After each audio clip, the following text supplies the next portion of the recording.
Ici à Dakar, je travaille sur un nouveau projet qui s'appelle Loft. Le projet Loft est né suite à un projet que j'avais réalisé en 2018 pour la Biennale de Dakar en 2018 sur la culture des lutteurs sénégalais. En 2018, j'ai mis en place un projet qui s'appelait Daily Wrestling sur la lutte sénégalaise. Et j'ai commencé à prospecter auprès de différents lutteurs, différentes générations.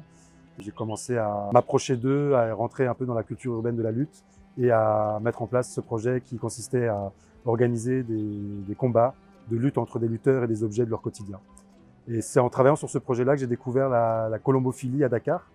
En fait, en travaillant dans les quartiers populaires à Dakar, dans l'univers des lutteurs, en levant la tête, je voyais des pigeonniers, je voyais des pigeons colorés, des pigeons qui volaient en cercle autour des toits de Dakar. Et c'est là où je me suis intéressé à cette culture qu'est la colombophilie. Donc la colombophilie, c'est la culture du pigeon voyageur, donc le dressage, l'élevage, les compétitions. Mais il y a aussi ce qu'on appelle la colombiculture, qui est plus large, qui consiste aussi au dressage et l'élevage de pigeons d'ornement, qu'on appelle, donc ce sont des pigeons de beauté, mais aussi des pigeons chorégraphes, des culbutants. Et dans le cadre du projet Loft, c'est un peu ce pigeon-là qui nous a intéressés. C'est le pigeon culbutant, qui est un pigeon qui fait des acrobaties, qui fait des loopings. Et c'est à partir de ce pigeon, toute la mise en place d'un pigeonnier, un loft, qu'on a mis ici sur l'esplanade de l'hôtel de ville de Dakar, avec l'accompagnement de la galerie Selbayonne et de l'hôtel de ville.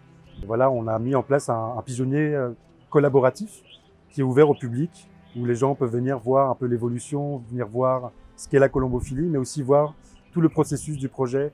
Donc au niveau du loft à l'hôtel de ville, on fait un dressage de pigeons principalement culbutants.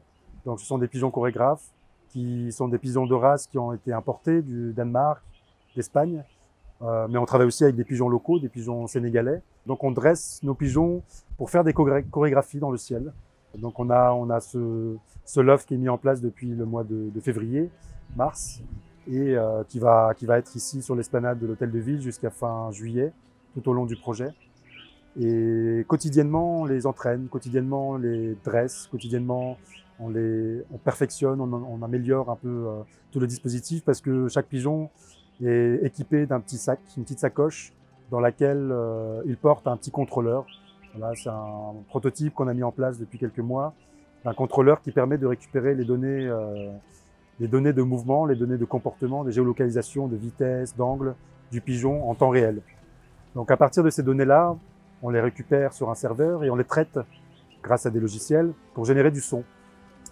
Le but un peu de ce projet, c'est d'arriver à générer un bataillon de pigeons qui n'est pas un bataillon pour faire des courses, qui n'est pas un bataillon pour faire de la beauté, mais pratiquement des pigeons chorégraphes, des pigeons artistiques, faits par des pigeons qui s'approprieront l'espace du ciel au-dessus de la mairie et qui en même temps, grâce à leur mouvement, grâce à leur chorégraphie, grâce à leur mouvement de masse, généreront des sonorités dans l'espace même de l'hôtel de ville.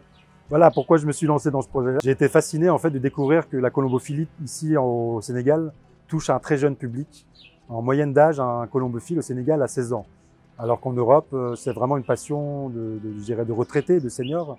Et c'est assez intéressant. Venant de Belgique où la colombophilie fait partie d'un patrimoine historique, voilà, c'est le pays qui a le plus de champions, qui a le plus d'éleveurs, qui a le plus de connaissances et de technologies liées à la colombophilie.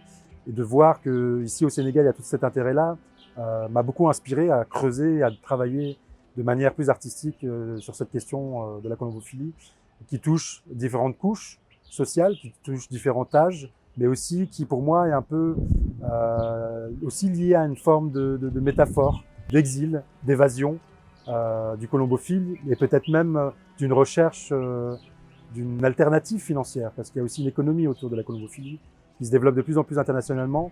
Et je pense que localement, les gens ont pris conscience et creusent aussi dans ce sens-là.